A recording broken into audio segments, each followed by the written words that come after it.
नमस्कार, मैं सुशील गुप्ता, एडवोकेट।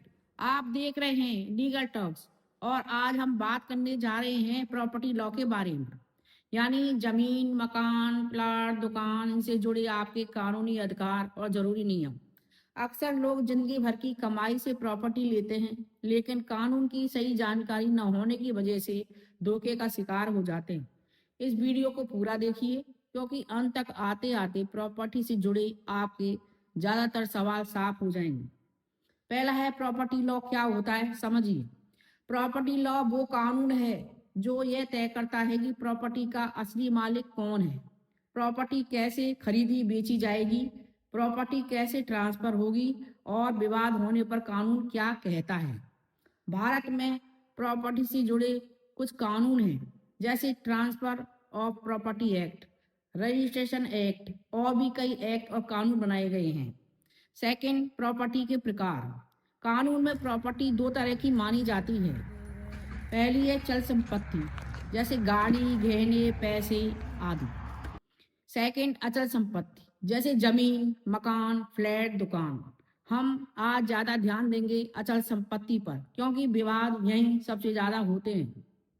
तीसरा है, प्रॉपर्टी खरीदते समय सबसे जरूरी बात है, सिर्फ पैसा देना ही काफी नहीं होता है।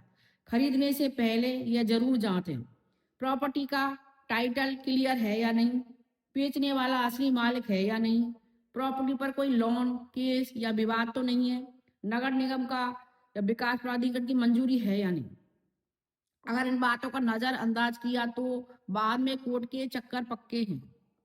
सेल डीड और एग्रीमेंट टू सेल का फर्क, बहुत लोग इसमें कंफ्यूज रहते हैं।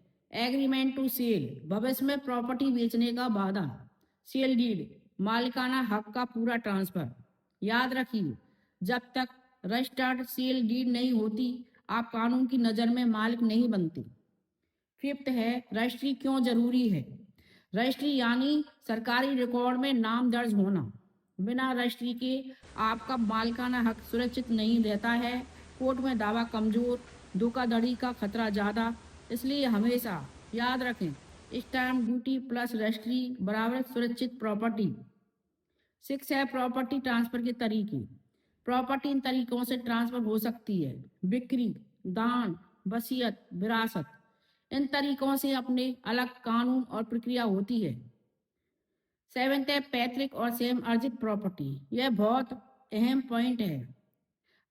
पहले अर्जित की हुई प्रॉपर्टी मालिक जिसे चाहे दे सकता है, और पैतृक संपत्ति जन्म से ही बच्चों का हक बन जाता है।